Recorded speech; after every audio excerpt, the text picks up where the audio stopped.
আলহামদুলিল্লাহ ওয়া কাফা ওয়া সালামুন আলা ইবাদিল্লাযিনা আসতাফা আম্মা বা'দ। সম্মানিত সুধী মণ্ডলী, আসসালামু আলাইকুম রাহমাতুল্লাহ। আজকে আমি আপনাদের সামনে সূরা আহজাব সম্পর্কে আলোচনা করব। আহজাব কোরআন শরীফের 33তম সূরা।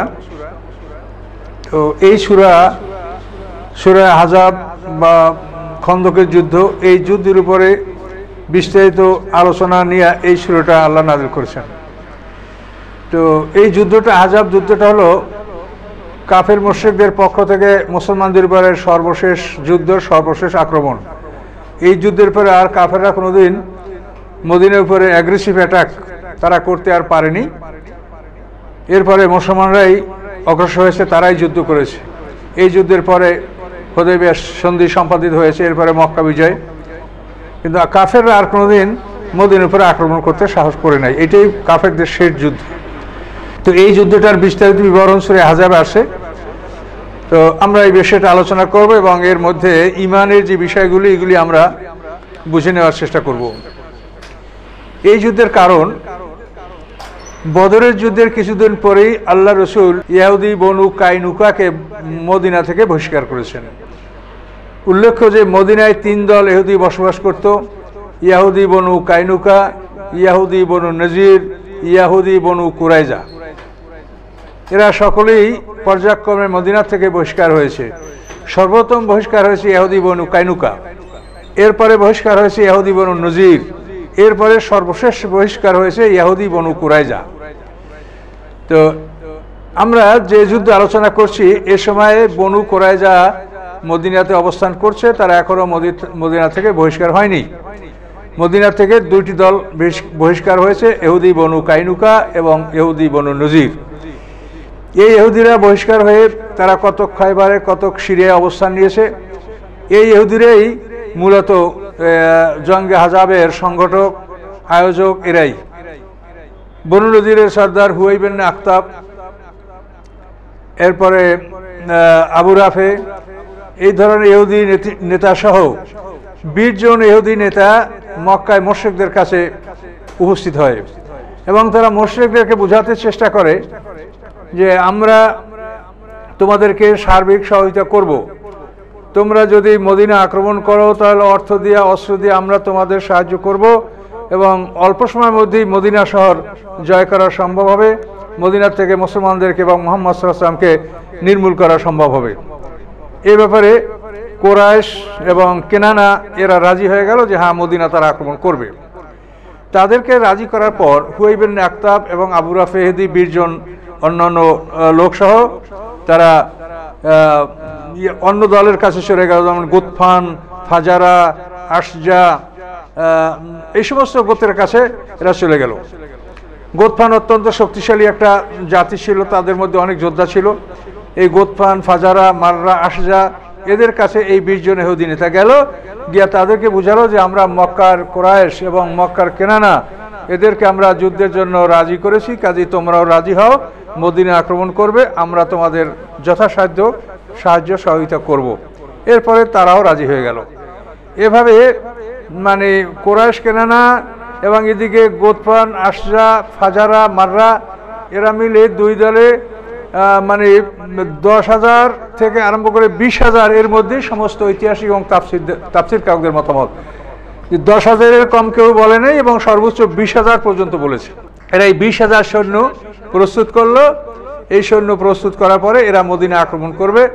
কুরাইশ এবং কেনানা এদের প্রধান সেনাপতি হলো আবু সুফিয়ান এবং গোতফান, আশজা, ফাজারা এদের প্রধান সেনাপতি হচ্ছে উয়াইনিয়া বিন হারেস ফাজারি এবং হারেস ইবনে আউফ।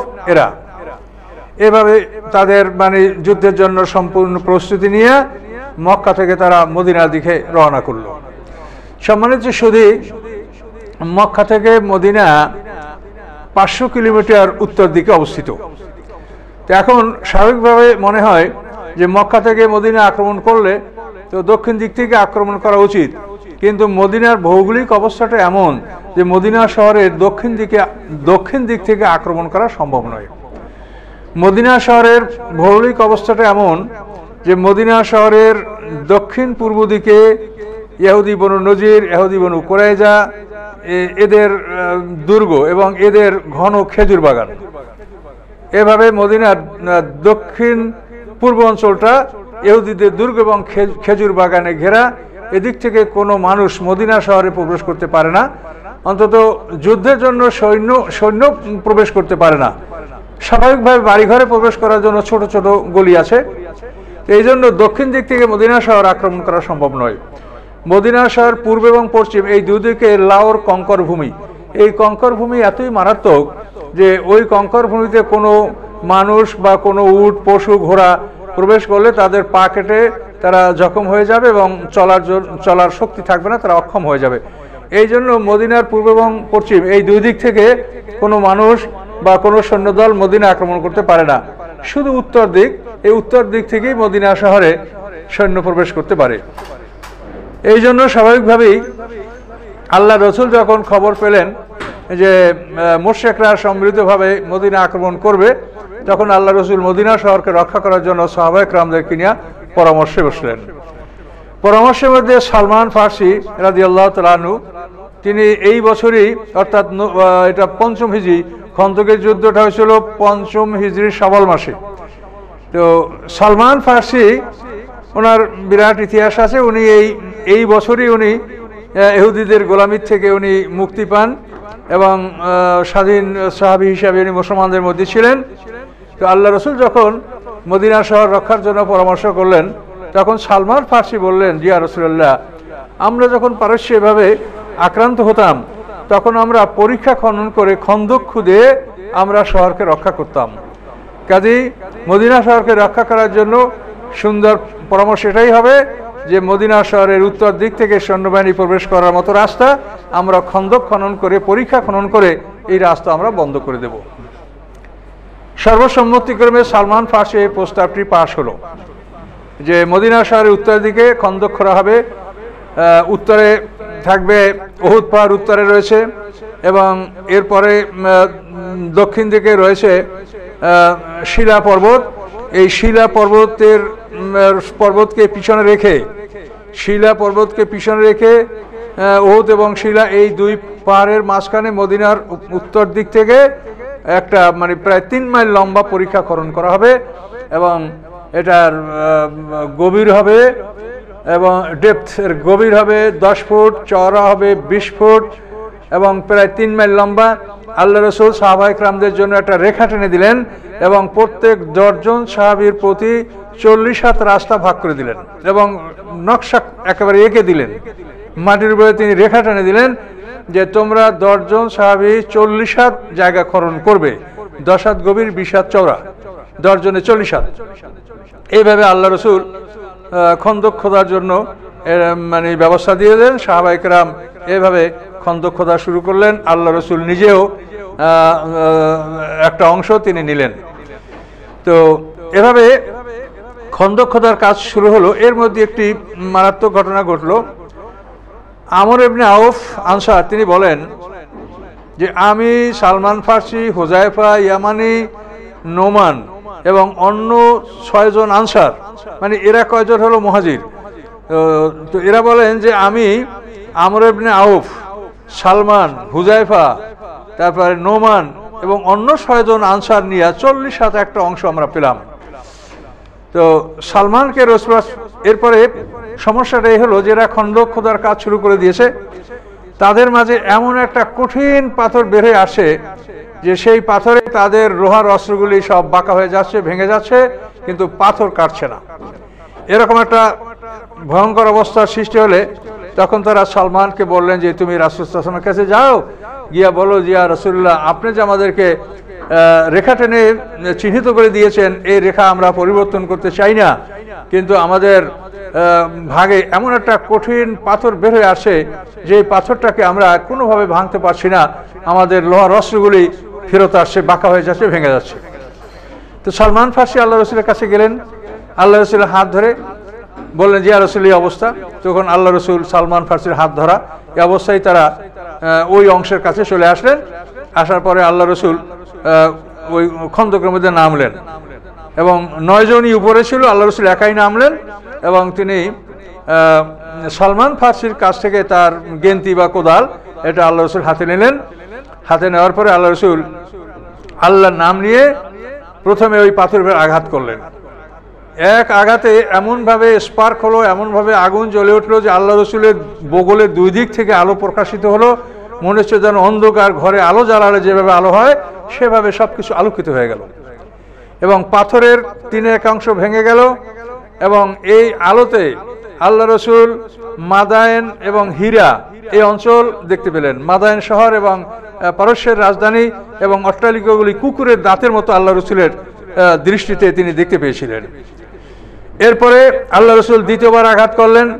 সেই আঘাতে পাথরের 3/1 কেটে গেল এবং এমনভাবে আগুন জ্বলল যে মনে হচ্ছে অন্ধকার ঘরের মধ্যে আলো জ্বলছে।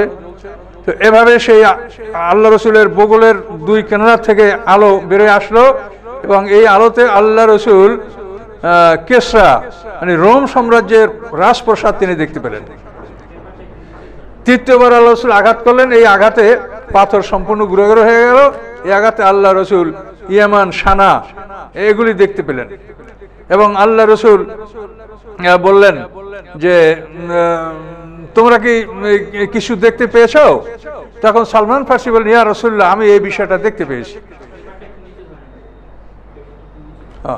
তো আল্লাহ রসুল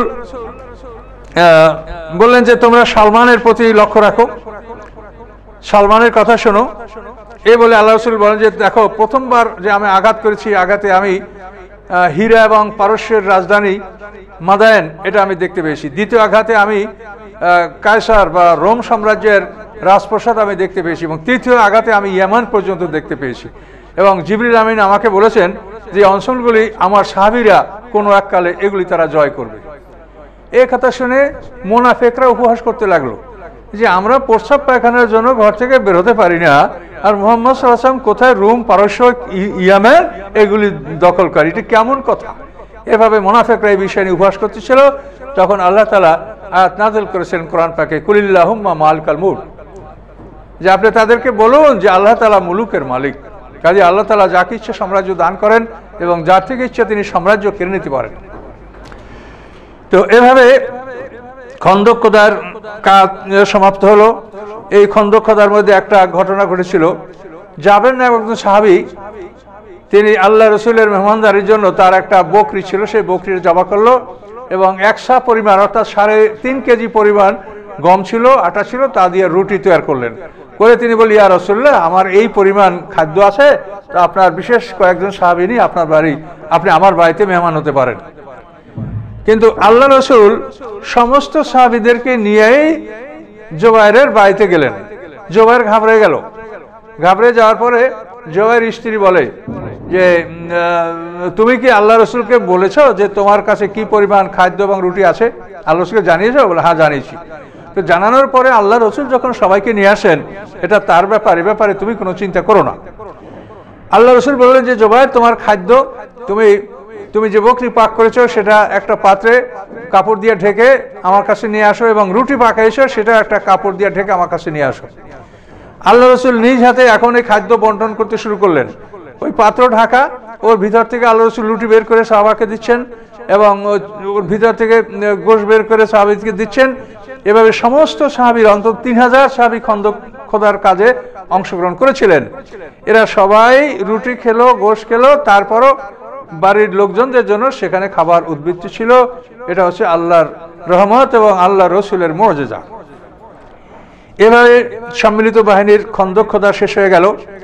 খন্দক খোদা শেষ হয়ে যাওয়ার পরে ওদিক থেকে কাফেররাও এদিকে চলে আসতে লাগলো। আবু সুফিয়ানের বাহিনী আসলো। তারা উহুদ পাহাড়ের পশ্চিম দিকে তারা মাজমাউল আসিয়াল নামক জায়গায় তার অবস্থান নিল। এটাকে বলা হয় নিম্ন অঞ্চল, আসফালে মিনকুম। আর গোতফান, ফাজারা, আশজা এরা উহুদ পাহাড়ের পূর্বাঞ্চলে তারা আশ্রয় নিল এবং এটাকে বলা হয় নিম্নাঞ্চল। তো এখানে দুই দল অন্তত মদিনা শহর থেকে, মূল শহর থেকে 6 মাইল দূরে এই জায়গাটা হবে। এখানে দুই দল মুশরিক অবস্থান নিল। অবস্থান নেওয়ার পরে তাদের সেনাপতিরা সৈন্য নিয়ে যখন অগ্রসর হলো, তখন দেখতে পেল যে এমন এক ভয়ঙ্কর অবস্থা যা আরব দেশের লোক কোনোদিন দেখতে পায়নি। অর্থাৎ এইভাবে একটা খন্দক খনন করে, পরিখা খনন করে একটা শহরকে আটকিয়ে দেওয়া এবং শহরকে রক্ষা করা, এইটা আরবের লোকেরা ইতিপূর্বে কোনোদিন দেখে নাই এবং কোনোভাবেই তারা এই খন্দক পাড়ি দিয়ে পারে উঠতে পারছে না। যখনই তারা খন্দকের কাছাকাছি আসে, মুসলমানরা তাদেরকে তীর এবং পাথর দ্বারা আঘাত করছে এবং তারা সেখানে অবস্থান করতে পারছে না। তো এইভাবে বেশ কিছুদিন চলতে থাকলো। আবু সুফিয়ান, তারপরে ও সময় জেরার ইবনে খাত্তাব, ইকরাম ইবনে আবি জাহেল, খালিদ ইবনে ওলীদ, সে তখন ইসলাম গ্রহণ করে নাই, সেও তখন সেনাপতি। এইসব সেনাপতিরা তাদের সৈন্যবাহিনী নিয়ে বারবার খন্দকের কাছে আসছে এবং সংকীর্ণ জায়গা থেকে খন্দক পাড়ি দেওয়ার চেষ্টা করছে, কিন্তু কোনোভাবেই তারা তা করতে পারছে না। এইভাবে তারা খন্দকের বাইরে অবস্থান করতে বাধ্য হচ্ছে। এই সৈন্যবাহিনী যখন মদিনার উপকণ্ঠে এসে উপস্থিত হয়ে গেল, তখন ওই ইহুদি সর্দার হুয়াইব ইবনে আখতাব, যে এদেরকে সংগঠিত করছে, এই হুয়াইব ইবনে আখতাব তখন মদিনা শহরের দক্ষিণ অঞ্চলে অবস্থানরত ইহুদি বনু কুরাইজা, এই বনু কুরাইজার দুর্গের কাছে গেল, যে ওই দুর্গের যে নেতা, তার নাম হলো কাব বিন আসাদ, তাকে ডাক দিল। কাব বিন আসাদ যখন হুয়াইব ইবনে আখতাবকে দেখলো, তখন সে বলল যে আমি তোমার জন্য দরজা খুলবো না, তুমি আমার জন্য অত্যন্ত দুঃসংবাদ নিয়ে এসছো, আমি দরজা খুলবো না। তখন কাব বিন আসাদকে হুয়াইব ইবনে আখতাব এমন একটা কথা বললো যেটা অপমানজনক।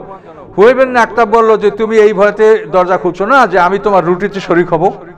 এটা ছিল আরবে খুব একেবারে জঘন্যতম কথা, যে রুটির জন্য দরজা খুলবে না।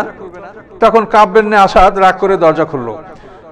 খোলার পরে হুয়াইব ইবনে আখতাব বলে যে আমি তোমার জন্য এমন সুসংবাদ নিয়ে আসছি যে দেখবে যে কয়েক দিনের মধ্যে মদিনা শহর আমরা দখল করব। আমি কুরাইশদেরকে নিয়ে আসি, গুতফানকে নিয়ে আসি, প্রায় 20,000-এর মতো সৈন্য মদিনার উপকণ্ঠে উত্তর দিকে তারা অবস্থান নিচ্ছে। কাজেই তোমরা সাহায্য করো, তোমরা ভিতর থেকে মুহাম্মদ সাল্লাল্লাহু আলাইহি ওয়াসাল্লামের বিরুদ্ধে সাহায্য করবে, তোমরা অস্ত্র এবং খাদ্য এগুলি সরবরাহ দিয়া আমাদেরকে সাহায্য করবে। তো কাব বিন আসাদ কোনোভাবেই এই কথাগুলো মানতেছিল না। সে বলছে যে তুমি এমন পেয়ালা নিয়ে আসছো যে পেয়ালায় কোনো পানি নেই, তুমি এমন মেঘ নিয়ে এসো যাতে শুধু গর্জন আছে, তার মধ্যে বৃষ্টি নাই, তুমি আমার জন্য চরম অপমান নিয়ে এসো। মুহাম্মদ সাল্লাল্লাহু আলাইহি ওয়াসাল্লাম সত্যবাদী, তিনি ওয়াদা ভঙ্গ করেন না, তার মধ্যে আমি কোনো ত্রুটি পাইনি। কাজী মুহাম্মদ সাল্লাল্লাহু আলাইহি ওয়াসাল্লামের বিরোধিতা করা মানে আমাদের অপমান, কাজী তুমি এটা করো না, আমাকে আমার অবস্থার উপরে থাকতে দাও। তখন হুয়াইব ইবনে আখতাব তার মাথায় হাত দিয়া, ঘাড়ে হাত বুলাই এমনভাবে তাকে অনুনয় বিনয় করতে লাগলো এবং শেষ পর্যন্ত বলল যে এই যুদ্ধে যদি আমরা জয়লাভ করতে না পারি, কুরাইশ এবং গতফান যদি মদিনা দখল করতে না পারে, তাহলে আমি তোমাদের দুর্গে প্রবেশ করব, আমি তোমাদের সাথে থাকব, তোমার যা হবে আমারও তাই হবে, আমি তোমাদেরকে ছেড়ে যাব না। এই কথা বলার পর শেষ পর্যন্ত কাব বিন আসাদ সে রাজি হয়ে গেল। সে রাসূলের সাথে মদিনা সনদ যে ছিল, মদিনা সনদের একটা কপি তার কাছে ছিল, এটা ছিঁড়ে ফেললো এবং মুসলমানদের বিরুদ্ধে সে কাফেরদের পক্ষ অবলম্বন করলো এবং সে আবু সুফিয়ান এবং হুয়াইন ইবনে হাসান ফাজারির সমর্থন করলো, এটা সে ঘোষণা করলো। এই খবরের ব্যাপারে আল্লাহ রাসূল কয়েকজন সাহাবী পাঠালেন যে আসলে ইহুদি বনু কুরাইজা এটা হলো মদিনা শহরের ভিতরে, এরা হলো দক্ষিণ দিকে, আর খন্দকদের সৈন্যদেরকে বাধা দেওয়া হয়েছে উত্তর দিকে। তাহলে এখন যদি অবস্থাটা এমন হয় যে উত্তর দিক থেকে মুশরিকরা আক্রমণ করবে আর দক্ষিণ দিকে ইহুদি বনু কুরাইজা আক্রমণ করবে, তাহলে মদিনা শহরের মানুষের অস্তিত্বটা কোথায় থাকবে? আল্লাহ রাসূল কয়েকজন সাহাবী পাঠালেন, সাদ ইবনে মুআজ, সাদ ইবনে উবাদা, আব্দুল্লাহ ইবনে রাওয়াহা। তো এদেরকে বললেন যে তোমরা বনু কুরাইজায় ঢুকো, ঢুইকা আসলে অবস্থাটা দেখো যে তারা আসলে কি মদিনা সনদ নষ্ট করেছে, তারা কি মুশরিকদের সাথে যোগদান করেছে। যদি করে থাকে তোমরা নিশ্চিত হও, তাহলে বিষয়টা তোমরা প্রকাশ্যে বলবে না, এমন কথা বলবে যাতে আমি বুঝতে পারি, সাধারণ মানুষ বুঝতে না পারে। এরপরে সাদ ইবনে মুআজ, সাদ ইবনে উবাদা, খওয়াত ইবনে হাবিরা এবং আব্দুল্লাহ ইবনে রাওয়াহা এরা ইহুদি বনু কুরাইজায় প্রবেশ করলো। প্রবেশ করার পরে তারা দেখতে পারলো যে আল্লাহ রাসূলের প্রতি তারা অত্যন্ত জঘন্য ভাষা ব্যবহার করছে। তখন তারা নিশ্চিত হলো যে এরা ওয়াদা ভঙ্গ করেছে, এরা মদিনা শরৎ ভঙ্গ করেছে। এখন এরা আল্লাহ রসুলের কাছে এসে কিভাবে বলবে? তখন আল্লাহ রসুলের কাছে হাজির হয়ে তারা বলল আদলু আল কারা। এই আদলু আল কারা শব্দটা একটা ভয়ঙ্কর শব্দ। এই শব্দটার উপরে আমরা কিছু সময় আলোচনা করব। আদলু আল কারা হচ্ছে একটা বিশ্বাসঘাতকতার ঘটনা, চরম বিশ্বাসঘাতকতা, যেখানে হযরত খুবাইব রাদিয়াল্লাহু তাআলা আনহু শাহাদাত বরণ করেছিলেন। সেই ঘটনা হলো আদলু আল কারার ঘটনা। তো এরা সংক্ষিপ্তে রাসূল পাক সাল্লাল্লাহু আলাইহি ওয়াসাল্লামের কাছে এসে বলল আদলু আল কারা। এই ঘটনা, এই খবর শুনে আল্লাহ রসুল শুয়ে পড়লেন এবং একটা চাদর মুড়ি দিয়ে তিনি অস্থির হয়ে গেলেন যে তাহলে আমরা কি করব? সামনে মুশরিকদের বিশাল বাহিনী আর পিছনে ইহুদিরা, উত্তর দিক থেকে মুশরিকরা, দক্ষিণ দিক থেকে যদি ইহুদিরা আক্রমণ করে তাহলে আমরা কি করে আত্মরক্ষা করব? কিন্তু আল্লাহ তাআলা আল্লাহ রসুলকে সুসংবাদ জানালেন। আল্লাহ রসুল বলেন তোমাদের জন্য ভয় নাই, তোমাদের জন্য সুসংবাদ ইনশাআল্লাহ। এরপরে পরবর্তী ঘটনার দিকে যাওয়ার আগে আমি আদলু আল কারার ঘটনাটা আপনাদেরকে সংক্ষিপ্ত বলছি। আদলু আল কারা হচ্ছে উহুদের যুদ্ধের কয়েক মাস পরে একটা ঘটনা ঘটল। মক্কার এক মহিলা, তো এই মহিলার দুটা ছেলে হযরত আসেম রাদিয়াল্লাহু তাআলা আনহুর হাতে মারা গিয়েছিল। ছেলে দুইটার নাম হলো জুল্লাস এবং মাসাফে। এদের মায়ের নাম হচ্ছে সালাকা বিনতে সাদ আর পিতার নাম হচ্ছে তালহা আবদারি। তো এই সালাকা বিনতে সাদ, তার দুটো ছেলেই মারা গেছে। এদেরকে হত্যা করেছেন সাহাবী, তার নাম হলো আসেম ইবনে সাবেত। এখন ওই মহিলা মান্নত করেছে যে আমি আসেম ইবনে সাবেতের মাথার খুলিতে শরাব পান করব, এবং যে আমাকে আসেম ইবনে সাবেতের মাথার খুলি নিয়ে আসতে পারবে, এনে দিতে পারবে, তাকে আমি 100 লাল উট পুরস্কার দিব। এখন এই খবর শোনার পরে মক্কার কিছু দুষ্ট লোক তারা মনে করলো যে আমরা তাহলে ছলে বলে কৌশলে মুসলমান সেজে মদিনায় হিজরত করে দিই, কৌশলে আমরা আসেমকে নিয়ে আসতে পারি এবং তাকে হত্যা করে মাথাটা যদি সালাকা বিনতে সাদের কাছে দিতে পারি তাহলে আমরা 100 লাল উট পুরস্কার পাবো। এই আশায় মক্কার কয়েকটা দুষ্ট লোক তারা মুসলমান সেজে মদিনায় হিজরত করলো, আল্লাহ রসুলের কাছে উপস্থিত হলো। উপস্থিত হওয়ার পরে আসহাবে সুফফাকে যেখানে থাকতে দেওয়া হয় এখানে তাদেরকে রাখা হলো। তারা এখানে থাকলো কিছুদিন। এরপরে তারা নিজেরাই বলল ইয়া রাসূলুল্লাহ, আমরা শুনেছি যে মদিনায় একজন সাহাবী আছে, আনসার সাহাবী, খুব ভালো মানুষ, খুব দানশীল, খুব সখী। তো এই সাহাবী আসেম ইবনে সাবেত, তো ওনার নাম আমরা আগে থেকে শুনেছি। তো আমাদেরকে যদি ওনার বাড়িতে আপনারা স্থান দিতেন এবং ওখানে থাকার ব্যবস্থা করতেন, আর উনি যদি আমাদেরকে মেহমানদারি করতে রাজি হতো তাহলে আমরা খুব সন্তুষ্ট হতাম। তো আল্লাহ রসুল তাদের কথা বিশ্বাস করে হযরত আসেম ইবনে সাবেত রাদিয়াল্লাহু তাআলা আনহুকে ডাকলেন। ডেকে বললেন যে এই লোকগুলি ইসলাম গ্রহণ করে মদিনায় হিজরত করেছে, এরা তোমার বাড়িতে আশ্রয় নিতে চায়, তুমি যদি রাজি হও। আসেম রাদিয়াল্লাহু তাআলা আনহু দিনের জন্য তারা মানে সবকিছু তাদের উৎসর্গ করতে তারা প্রস্তুত। তারা বলে ইয়া রাসূলুল্লাহ, যদি এরা আমার বাড়িতে থাক কোনো আপত্তি নাই। তখন এই লোকগুলি কৌশলগতভাবে হযরত আসেম রাদিয়াল্লাহু তাআলা আনহুর বাড়িতে থাকার জন্য স্থান লাভ করলেন। এখন আসেম রাদিয়াল্লাহু তাআলা বাড়িতে আছে এবং তার সাথে খুবই ঘনিষ্ঠতা, খুবই বন্ধুত্ব, মানে খুবই একটা মানে সখ্য ভাব গড়ে তুললেন। গড়ে তোলার পরে কিছুদিন পরে এই লোকগুলি বলল যে দেখেন, আমরা যে অঞ্চলের লোক সেইখানের লোকের মানুষের মনোভাব ভালো, যদি আপনি মনে করেন যে আমাদের সাথে সেখানে যাবেন এবং ইসলামের দাওয়াত দিবেন তো অনেক লোক সেখানের ইসলাম গ্রহণ করতে পারে, এর সম্ভাবনা রয়েছে। হযরত আসেম রাদিয়াল্লাহু তাআলা এই কথাটা আল্লাহ রাসূলের কাছে বললেন। বলার পরে আল্লাহ রসুল বলেন যে সেখানে যদি তুমি যেতেই চাও, তুমি একা কেন যাবে? তাহলে সেখানে তুমি আরো তোমার সাথে লোক দেবো, তুমি 10 জন নিয়ে, 10 জন কারি হাফেজ যারা কোরআন ভালো জানে, মাসাইল ভালো জানে, এরকম 10 জন লোক তোমার সাথে দেব, এদেরকে নিয়ে তুমি সেখানে যাবে।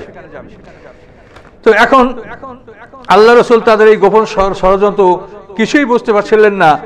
তাদের সাথে আল্লাহ রসুল 10 জন সাহাবীকে পাঠানোর জন্য তিনি 10 জন সাহাবী প্রস্তুত করলেন। তাদের 7 জনের নাম তাফসিরে আছে। প্রথম জন হলেন আসেম ইবনে সাবেত, দ্বিতীয় জন হলেন মারদাস ইবনে আবি মারদাস, তৃতীয় জন হলেন খুবাইব ইবনে আবদারি, চতুর্থ জন হলেন জায়েদ ইবনে দাসনা, পঞ্চম জন হলেন আব্দুল্লাহ ইবনে তারেক, ষষ্ঠ জন হলেন খালিদ ইবনে খালিদ ইবনে আবি বকর, সপ্তম জন হলেন মাতাব বিন উবাইদ। এই 7 জনের নাম তাফসিরে উল্লেখ আছে এবং তাফসিরে বলা হয়েছে যে এই 7 জন হচ্ছেন মানে নেতৃস্থানীয় লোক, অন্য 3 জন মানে উল্লেখযোগ্য ব্যক্তি নন, এই জন্য তাদের নামটা সাধারণত তাফসিরে আসে নাই। মোটেরা 10 জন লোক ছিলেন। এই 10 জন লোককে আল্লাহ রসুল ওই ভণ্ডদের সাথে পাঠিয়ে দিলেন ধর্ম প্রচারের উদ্দেশ্যে। এই লোকগুলি চলতে চলতে মক্কার কাছাকাছি, অন্তত মক্কা থেকে 18 মাইল দূরে যখন একটা জায়গায় গেলেন, হুজাইলের পানির কাছে অবতরণ করলেন, তখন এইখানে বসে তারা চিৎকার করলো এবং তাদের চিৎকারে সেখানে আদল এবং কারা এবং রজি এই গোত্রের 200 লোক অস্ত্রে সুসজ্জিত এসে এই 10 জন লোককে তারা ঘেরাও করলো এবং তাদেরকে ঘেরাও করে তাদেরকে হত্যা করার চেষ্টা করলো এবং তারা সক্ষম হলো। 7 জনকে তারা ওখানেই তারা শহীদ করে দিল। থাকলো 3 জন। এই 3 জনকে তারা বন্দী করলো। বন্দী হয়েছিলেন হযরত খুবাইব রাদিয়াল্লাহু তাআলা আনহু, যায়েদ ইবনে দাসনা এবং আব্দুল্লাহ ইবনে তারিক। এই 3 জন বন্দী হয়েছিলেন এবং তারা যে লোকটাকে উদ্দেশ্য করে আসছিল হযরত আসেম রাদিয়াল্লাহু তাআলা, তিনিও শাহাদাত বরণ করেছেন। এখন আসেম রাদিয়াল্লাহু তাআলা শাহাদাত বরণ করার পরে ওদের উদ্দেশ্য হলো যে তার মাথাটা নিয়ে যেতে হবে এবং সালাকা বিনতে সাদের কাছে ওই মাথাটা দিতে হবে, তাহলেই তারা 100 উট পাবে। তো হযরত আসেম রাদিয়াল্লাহু তাআলা যখন শাহাদাত বরণ করেন, তখন তিনি আল্লাহর কাছে দোয়া করেন যে আল্লাহ, আমাদের এখানে কেউ নাই, আপনার কাছে আমি ফরিয়াদ করছি যে আমার সালাম আপনি আল্লাহ রসুলের কাছে পৌঁছে দেন। এবং তিনি আল্লাহর কাছে দোয়া করলেন যে আল্লাহ, হামিতু দীনাকা সাদরান নাহারে ফাহিম লাহমি, হে আল্লাহ, প্রকাশ্য দিবালোকে আপনার দ্বীনের হেফাজতের জন্য আমি শাহাদাত বরণ করছি। আল্লাহ, আপনি আমার দেহকে হেফাজত করেন, কাফেররা যেন আমার দেহ স্পষ্ট করতে না পারে। আল্লাহ তাআলা হযরত আসেম রাদিয়াল্লাহু তাআলার দোয়া কবুল করলেন এবং যখন তারা আসেম রাদিয়াল্লাহু তাআলার মাথা কেটে নিয়ে যাওয়ার জন্য অগ্রসর হলো, তখন একদল ভীমরুল মেঘের মতো এসে তার লাশকে মানে ঘেরাও করে রাখলো। এমনভাবে ভীমরুল এসে ওখানে মেঘের মতো মানে দলবদ্ধ হয়ে থাকলো যে কোনোভাবে এই ভীমরুলের বেড়াজাল ভেঙে তারা হযরত আসেম রাদিয়াল্লাহু তাআলার লাশের কাছে তারা যেতে পারলো না। তারা অপেক্ষা করলো যে আমরা দেখব পরে ভীমরুলগুলি চলে গেলে আমরা তার লাশকে নিব। কিন্তু পরবর্তীতে যখন তারা দেখলো যে ভীমরুল নাই, তখন যায় সেখানে হযরত আসেম রাদিয়াল্লাহু তাআলার লাশকে তারা আর দেখতে পেল না। আল্লাহ তাআলা তার লাশকে হেফাজত করেছেন। কিভাবে হেফাজত করেছেন সেটা আল্লাহই ভালো জানেন। কোনো তাফসিরে লেখে যে একটা পানির ঢল এসে তাকে ওই ঢলের মাধ্যমে তাকে ওখান থেকে অন্যত্র আল্লাহ তাআলা হটিয়ে নিয়েছিলেন। তো মোট কথা হযরত আসেম ইবনে সাবেত রাদিয়াল্লাহু তাআলার মাথাকে ওরা কেটে নিতে পারে নাই, তাকে আল্লাহ তাআলা হেফাজত করেছেন। এই জন্য তাফসিরে বলা আছে যে আসেমকে বলা হেমাদ দুবুর, অর্থাৎ ভীমরুলে তাকে রক্ষা করেছে। ভীমরুলের বেড়াজাল অতিক্রম করে তারা আসেমের লাশ থেকে মাথা কেটে ওরা আনতে পারে নাই। এইভাবে আল্লাহ তাআলা আসেম রাদিয়াল্লাহু তাআলাকে হেফাজত করেছেন। বাকি 3 জন, যায়েদ ইবনে দাসনা, খুবাইব রাদিয়াল্লাহু তাআলা, আব্দুল্লাহ ইবনে তারেক, এই 3 জনকে বন্দী করে ওরা মক্কায় নিয়ে যাচ্ছিল। যাওয়ার পথে মাররুজ জাহরান নামী জায়গায় আব্দুল্লাহ ইবনে তারেক তার হাতের বন্ধন খুলে সেখান থেকে তিনি পালাতে শুরু করেছিলেন এবং এই পালাতে শুরু করার ফলে মুশরিকরা তাকে পাথর মেরে হত্যা করে এবং তিনি ওইখানে শাহাদাত বরণ করেছেন। এবং মাররুজ জাহরানে আব্দুল্লাহ ইবনে তারেকের কবর রয়েছে মাররুজ জাহরানে। এরপর 2 জন তাদের কাছে আসে, খুবাইব রাদিয়াল্লাহু তাআলা আনহু, যায়েদ ইবনে দাসনা। এই 2 জনকে নিয়ে তারা মক্কায় গেল। মক্কায় উপস্থিত হওয়ার পরে এখন এদেরকে নিয়ে খুবই মক্কাবাসীদের আনন্দ যে মুসলমানদেরকে আমরা ধরে আনতে পেরেছি। হযরত খুবাইব রাদিয়াল্লাহু তাআলা আনহুকে বনু হারেসের পুত্ররা তাকে খরিদ করলো। তার কারণ এই হারেস খুবাইব রাদিয়াল্লাহু হাতে উহুদের ময়দানে মারা গিয়েছিল। আর যায়েদ ইবনে দাসনাকে কিনলো সফওয়ান ইবনে উমাইয়া। উমাইয়ার পিতা, এই সফওয়ানের পিতা হলো উমাইয়া। এই উমাইয়া বিলালের মনিব ছিল। এই উমাইয়া বদরের যুদ্ধে বিলালের হাতেই মারা গেছে। উমাইয়া এবং তার এক ছেলে আলী, উমাইয়া এবং আলী 2 বাপ বেটা হযরত বিলালের হাতেই বদরের ময়দানে বদরের যুদ্ধে উমাইয়া এবং তার ছেলে আলী এরা হযরত বিলাল রাদিয়াল্লাহু তাআলা হাতে তারা মারা গিয়েছে। তাদেরকে আব্দুর রহমান ইবনে আওফ আশ্রয় দিয়েছিলেন, কিন্তু আব্দুর রহমান ইবনে আউফ তাদেরকে রক্ষা করতে পারেন নাই।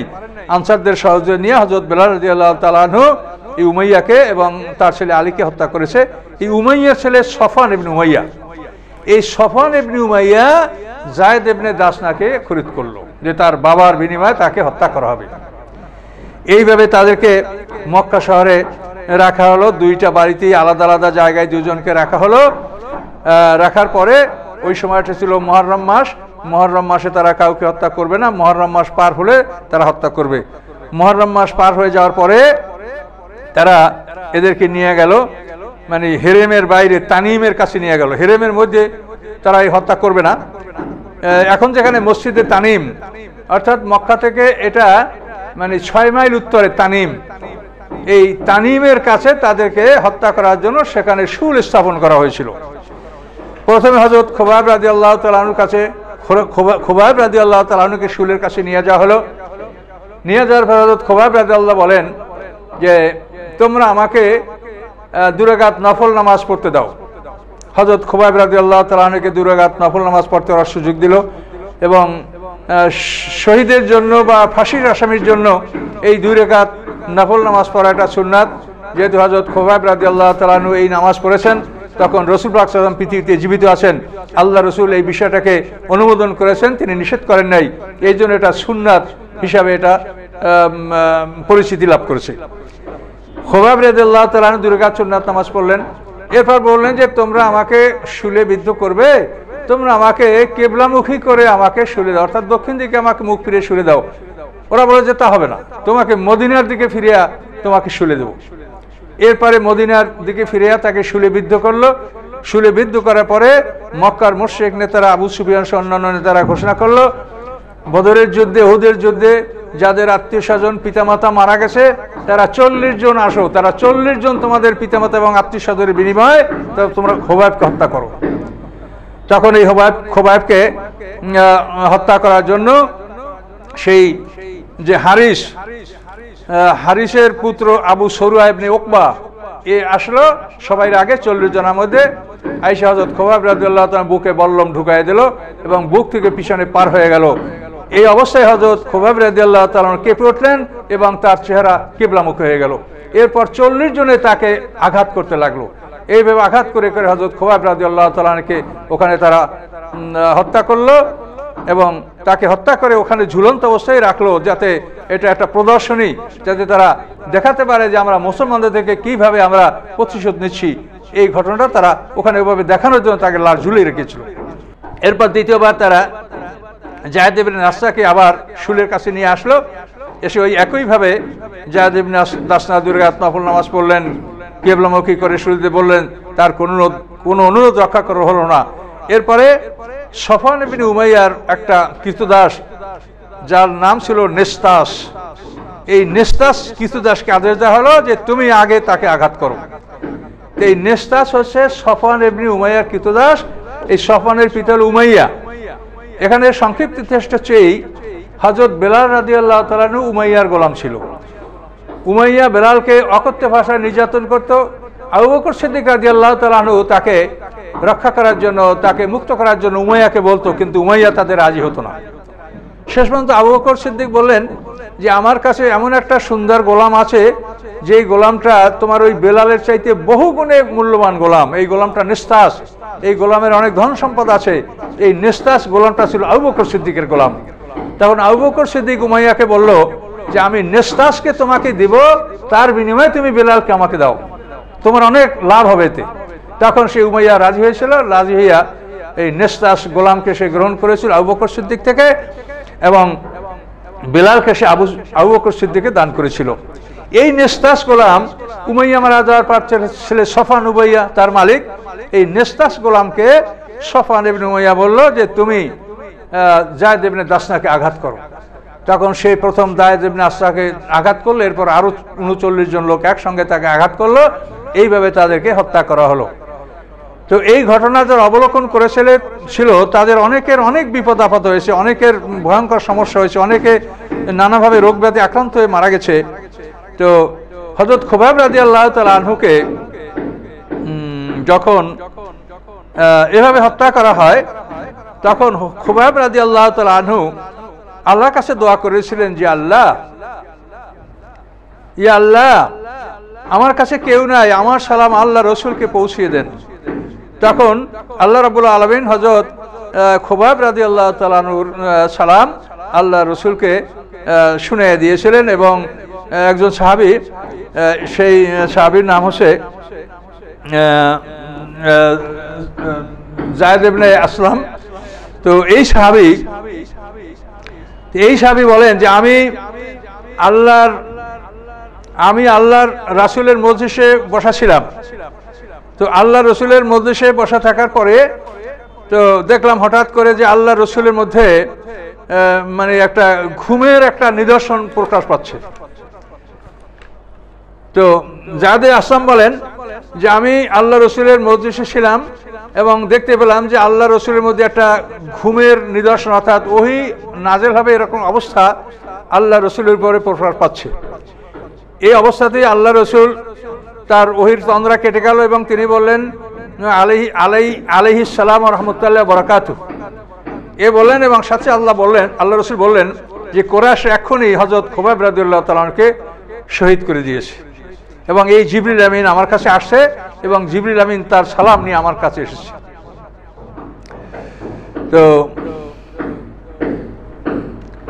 তো সম্মানিত সুধী, এইভাবে হযরত খুবাইব রাদিয়াল্লাহু সালাম আল্লাহ রসুলের কাছে জিবরিল আমিন পৌঁছে দেন। এভাবে হযরত খুবাইব রাদিয়াল্লাহু শাহাদাত বরণ করেন।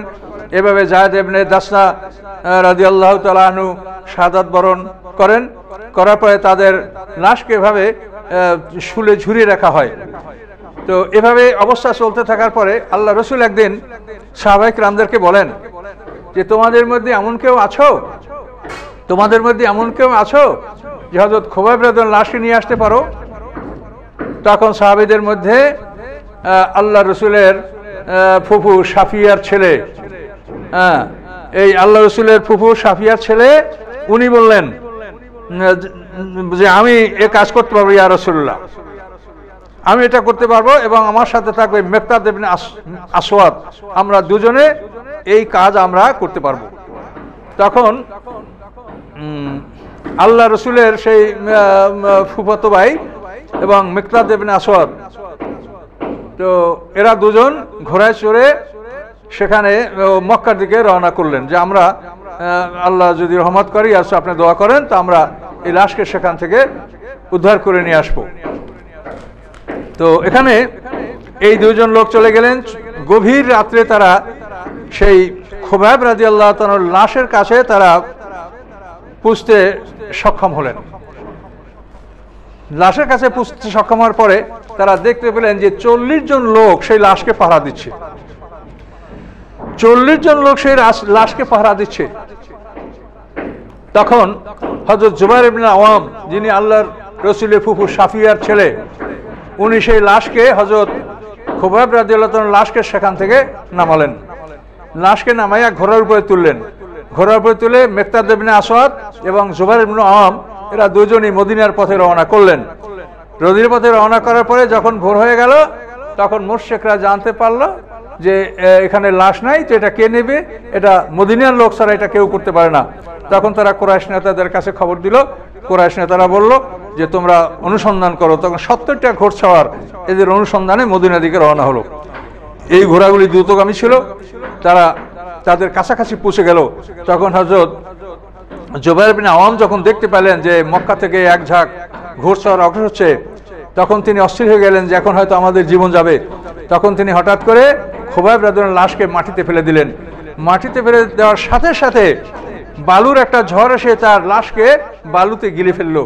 এই জন্য খুবাইবকে বলা হয় খুবাইব বলিউল আরদ, আর আসম রাদিয়াল্লাহু তাআলাকে বলা হয় আসম ও হেমাদ দাবুর, যে আসেমকে ভীমরুলে রক্ষা করেছে, খুবাইব রাদিয়াল্লাহু তাআলাকে মাটিতে গিলে ফেলেছে। এই ঘটনা, এটাকে আল্লাহর রসুলের সাহাবীরা রসুল সাল্লাল্লাহু আলাইহি ওয়াসাল্লামের কাছে সেই দিন খন্দকের দিনে এসে বলছিল আদলু আল কারা।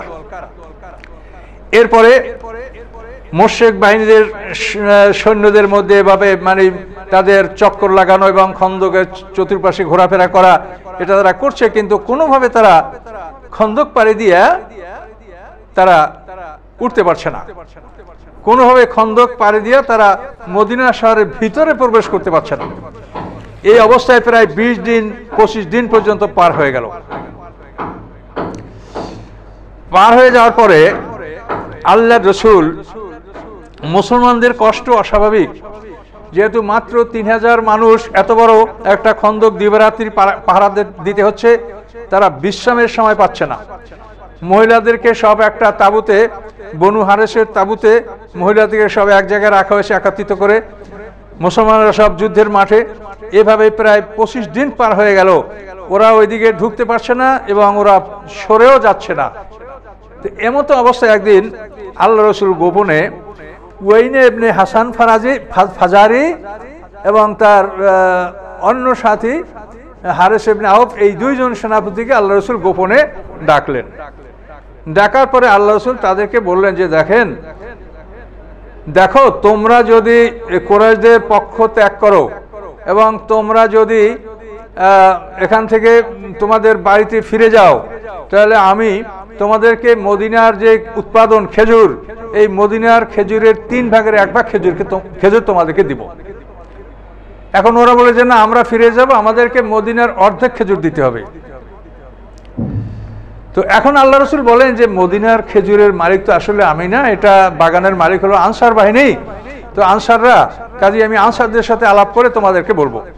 এরপরে আল্লাহ রাসূল সাদ ইবনে মুআজ, সাদ ইবনে উবাদা, উসাইদ ইবনে হুজাইর, এই আনসারদের বড় বড় নেতাদেরকে ডাকলেন। ডাকার পরে বললেন যে এরকম তো তাদের সাথে আমার একটা চুক্তি হতে যাচ্ছে যে আমি মদিনার 3-এর 1 ভাগ খেজুর দিলে ওরা কুরাইশদের পক্ষ ত্যাগ করে চলে যাবে, ওরা অর্ধেক চাচ্ছে। এখন এটার ব্যাপারে একটা চুক্তিপত্র লেখা হয়েছে কিন্তু এখনো সই হয় নাই, এ ব্যাপারে তোমাদের মতামত চাচ্ছি। তখন আনসার নেতারা বললেন, ইয়া রাসূলুল্লাহ, আল্লাহ যদি আপনাকে আদেশ করে থাকেন যে মদিনার খেজুর দিয়ে আপনি মুশরিকদের সাথে আপনি সন্ধি করেন, আল্লাহ বলে থাকে তা আপনি করেন, আমাদের কোনো আপত্তি নেই। আর আপনি যদি নিজে এটা পছন্দ করেন যে আপনি আমাদের খেজুর দিয়ে মুশরিকদের সাথে সন্ধি করবেন, আপনি যেটা পছন্দ করেন আপনি করেন, তাতে আমাদের কোনো আপত্তি নেই। 3 নম্বর কথা হচ্ছে যে আমাদের কষ্ট হচ্ছে, আমরা ক্লান্ত হয়ে পড়েছি, আমাদের কষ্টের জন্য যদি আপনি এটা করে থাকেন, তো আমরা বলবো আল্লাহর কসম আমরা ওদেরকে একটা খেজুর দেব না। আমরা যখন জাহেল ছিলাম, কাফের ছিলাম, মুশরিক ছিলাম, ওরা আমরা একই জাত ছিলাম, তখন ওরা কোনোদিন আমাদের একটা খেজুর জোর করে খেতে পারে নাই, ওরা হয়তো কিনে খেয়েছে, না হলে মেহমান হয়ে খেয়েছে। কাজে আজকে আমরা ওদেরকে একটা খেজুর দেব না, আমরা ওদেরকে দেব তলোয়ার। এই ঘোষণা যখন আল্লাহর রাসূলের আনসাররা দিলেন, তখন ওরা খুব ক্ষিপ্ত হয়ে গেল। ওরা খন্দক পাড়ি দিয়ে ওদের নিজেদের তাঁবুতে গিয়া, ক্যাম্পে গিয়া ওরা চেষ্টা করলো যে কোনো মূল্যে আমরা মদিনায় প্রবেশ করব। খুব জিদি হইয়া ওরা মদিনায় প্রবেশ করার ইচ্ছা পোষণ করলো। তখন ওরা কয়েকজন লোক, তার মধ্যে আমর ইবনে আব্দুউদ, যার বয়স ছিল তখন প্রায় 90 বছর, এই আব্দুউদ, তারপরে খালিদ ইবনে ওলীদ, তারপরে ইকরাম ইবনে আবি জাহেল, এভাবে নওফল ইবনে আব্দুল্লাহ, এভাবে কয়েকজন খুব শক্তিশালী লোক, তারা ঘোড়া ছুটাইয়া খন্দকের কাছে আসলো এবং সংকীর্ণ জায়গা থেকে তারা মদিনার ভিতরে প্রবেশ করার চেষ্টা করলো, কিন্তু ভিতরে কেউ আসতে পারলো না। সবার আগে আব্দুউদ ভিতরে মদিনার খন্দকের উপরে উঠে গেল। আব্দুউদ খন্দকের উপরে উঠে গিয়েই সে ঘোষণা করে যে মুসলমানদের মধ্যে কে আছো যে আমাকে জান্নাতে পাঠাবা, আমাকে জাহান্নামে পাঠাবা, তুমি জান্নাতে যাবা? কে আছো এরকম মুসলিম বীর যে আমাকে দোজখে পাঠাবা, তুমি জান্নাতে যাবা, আসো। তখন আল্লাহ রাসূল সাহাবায়ে কেরামদেরকে বললেন যে আব্দুউদের সাথে কে লড়বে? হযরত আলী রাদিয়াল্লাহু বলেন, ইয়া রাসূলুল্লাহ, আমি লড়বো। আল্লাহ রাসূল বলেন, তুমি না, তোমার চাইতে আরো বয়স্ক মানুষ, আরো ভারী স্বাস্থ্যওয়ালা মানুষ দরকার, এটা একটা ভারী মানুষ দরকার। কে আছো তোমরা? দ্বিতীয়বার আল্লাহ রাসূল আহ্বান করলেন, কেউ জবাব দিল না। এবারও হযরত আলী রাদিয়াল্লাহু বলেন, ইয়া রাসূলুল্লাহ, আমি। আল্লাহ রাসূল বলেন, তুমি না, অন্য কেউ? তৃতীয়বার আল্লাহ রাসূল আহ্বান করলেন, কেউই জবাব দিল না। এবারও বলেন, ইয়া রাসূলুল্লাহ, আমি। হযরত আলী বললেন, ইয়া রাসূলুল্লাহ, আমি। তখন আল্লাহ রাসূল হযরত আলীকে কাছে ডাকলেন, ডেকে তার মাথায় আল্লাহ রাসূলের নিজের পাগড়ি পরিয়ে দিলেন, জুলফিকার নামক তলোয়ার হযরত আলী রাদিয়াল্লাহু গলায় ঝুলিয়ে দিলেন, ঝুলিয়ে দিয়ে তার জন্য বিশেষ দোয়া করলেন এবং বললেন যে যাও, তুমি আব্দুউদের সাথে লড়ো। হযরত আলী রাদিয়াল্লাহু তাআলা আব্দুদের সামনে আসলেন। তা আব্দুদ বলে যে ভাতিজা তুমি আমার সামনে কেন আসছো? আমি তো তোমার সাথে যুদ্ধ করতে চাই না। তার কারণে তো একই অঞ্চলের মানুষ, আব্দুদের বাড়ি যেখানে, হযরত আলী রাদিয়াল্লাহু বাড়ি তো একই জায়গায়, এত তো ভাতিজা। এখন যে ভাতিজা তোমার সাথে আমি যুদ্ধ করতে চাই না, তুমি কেন আসছো আমার সাথে হযরত আমার সামনে? হযরত আলী বলেন যে আমি আপনার সাথে যুদ্ধ করতে চাই চাচা, আপনার সাথে আমি লড়বো।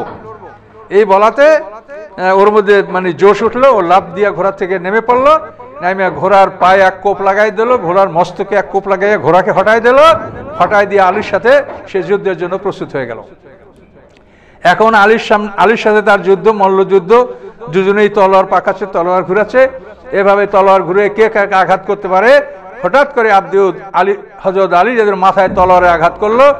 হযরত আলী রাদিয়াল্লাহু তাআলা আনহু ঢাল দ্বারা তলোয়ারের আঘাত প্রতিহত করলেন। ঢাল কেটে তলোয়ার ঢালের মধ্যে আটকে গেল এবং ঢালটা হযরত আলী রাদিয়াল্লাহু তাআলার মাথায় স্পর্শ করলো, কিন্তু আল্লাহ রসুলের পাগড়ি কাটলো না। এইভাবে আব্দুদের তলোয়ার হযরত আলী রাদিয়াল্লাহু ঢালের মধ্যে আটকা পড়ে গেল। এই মতো অবস্থায় হযরত আলী রাদিয়াল্লাহু তাআলা ঘুরে উঠে আব্দুদের মাথার উপরে আক্রমণ করলো। এমন ভাবে আক্রমণ করলেন যে মাথার সম্মুখ ভাগ উপরের দাঁতের উপরের মারি সহ মাথার সম্মুখ ভাগ কেটে মাটিতে পড়ে গেল। আব্দুদের ওখানেই ধ্বংস। মুসলমানরা নারায়ে তাকবীর দিলেন, আল্লাহ রাসূল নারায়ে তাকবীর দিলেন এবং আব্দুদের এই পতন দেখে ইকরামা ইবনে আবি জাহল এবং অন্যান্য যে কয়টা লোক কাছাকাছি ছিল তারা সবাই পালিয়ে গেল। এইভাবে আব্দুদের পতন হলো। এই আব্দুদের এভাবে পতন হওয়ার পরে তখন মুশরিকরা মনে করলো যে আমরা এভাবে কিছু লোক মদিনায় যাব এবং কিছু লোক যুদ্ধ, এটা হবে না, আমরা যে কোনো মূল্যে আমরা খন্দক ভরাট করে হাজার হাজার লোক আমরা মদিনায় ঢুকবো এবং মদিনা আক্রমণ করব। এই চিন্তা নিয়ে তারা অগ্রসর হতে লাগলো। সম্মানিত সুধী, এদিকে আরো কয়েকটা খন্ড খন্ড ঘটনা। তো মদিনা শহরে মহিলারা যেখানে ছিল সেখানে একটা ঘটনা ঘটেছে। হযরত সাদ ইবনে মুআয রাদিয়াল্লাহু তাআলা আনহু যে বনু হারেসের তাঁবুতে যেখানে সমস্ত মহিলারা ছিল, হযরত সাদ ইবনে মুআয রাদিয়াল্লাহু মা তিনি ওই তাঁবুতে ছিলেন, আয়েশা সিদ্দিক ওই তাঁবুতে ছিলেন। তো এক পর্যায়ে হযরত সাদ ইবনে মুআয রাদিয়াল্লাহু তাআলা আনহু মায়ের সাথে দেখা করার জন্য তো বনু হারেসের তাঁবুতে গেলেন। যে মাকে বললেন যে মা আপনি কেমন আছেন? মা বলছে বাবা তুমি এখানে কেন? তুমি আল্লাহ রসুলের পাহাদা, তুমি তাড়াতাড়ি আল্লাহ রসুলের কাছে চলে যাও, আমাকে দেখতে হবে না। তো সাদ ইবনে মুআয চলে আসলেন। এরপরে আয়েশা সিদ্দিকা বলেন সাদের মায়ের কাছে যে সাদকে আমি যে অবস্থায় দেখলাম এই অবস্থাটা আমার কাছে ভালো মনে হয় না। সে একটা লৌহ বর্ম পরিহিত অবস্থা আছে, কিন্তু বর্মটার হাতা খাটো, হাত দুটা তার ফাঁকা হয়ে আছে, পোশাক মুক্ত হয়ে আছে। আমার ভয় লাগে যে কোনো মুহূর্তে তার হাতে কোনো তীর বা তলোয়ারে আঘাত লেগে যেতে পারে। এই আশঙ্কা হযরত আয়েশা সিদ্দিকা প্রকাশ করেছিলেন। হযরত সাদ ইবনে মুআয রাদিয়াল্লাহু তাআলা আনহু যখন খন্দকের কিনারায় চলে গেলেন, হঠাৎ করে একটা তীর এসে তার হাতে লাগলো এবং তার হাত মারাত্মকভাবে জখম হয়ে গেল। তার হাত জখম হয়ে যাওয়ার পরে মদিনার মসজিদের কাছে তার জন্য তাঁবু খাটানো হলো এবং রাফিদা নামক এক মহিলা ছিল যে জখমদের চিকিৎসা করত। এই রাফিদার তাঁবুতে আল্লাহর রসুল তাকে চিকিৎসার জন্য পাঠায় দিলেন। এ হলো এক ঘটনা। অন্য এক ঘটনা, মহিলাদের তাঁবুর কাছে এক ইহুদি ঘোরাফেরা করছে। এটা দেখতে পেলেন আল্লাহ রসুলের ফুফু সাফিয়া। দেখতে পেয়ে তিনি হাসান ইবনে সাবেতকে বললেন যে এই ইহুদিকে হত্যা করো, এই মুসলমানদের নারীদের খবর ওদের জাতির কাছে পৌঁছাতে পারে। হাসান ইবনে সাবেত বলেন যে আমার এই ক্ষমতা নাই যে আমি তাকে হত্যা করব। তখন সাফিয়া তাঁবুর একটা খুঁটা নিয়ে নিজে বের হয়ে পড়লেন এবং বের হয়ে ওই ইহুদিকে তাঁবুর খুঁটা দিয়ে পিটে মেরে ফেললেন। মেরে ফেলে তারপর হাসান ইবনে সাবেতকে বললেন যে ইহুদিকে আমি মেরেছি, তুমি তার তলোয়ার এবং অস্ত্র খুলে নিয়ে আসো। তো হাসান ইবনে সাবেত বলেন যে আমার এগুলোর প্রয়োজন নেই, আমি এই পুরুষ না, আমি এটা পারবো না। তো এভাবে ঘটনা ঘটলো। এর ফলে মানে ইহুদিদের মনোবল কমে গেল যে মুসলমানদের নারীদের তাঁবুর কাছে যাওয়া এটা আমাদের জন্য অসম্ভব ব্যাপার। তো এ হলো দুইটা ঘটনা। আরো একটা খণ্ড ঘটনা হলো আশজা গোত্রের একজন সর্দার নাইম বিন মাসুদ আশজাই, তিনি একজন নেতৃস্থানী লোক। এই লোক ইসলাম গ্রহণ করেছে। তার ইসলাম গ্রহণ করা সম্পর্কে কেউ জানে না, তার জাতির লোক।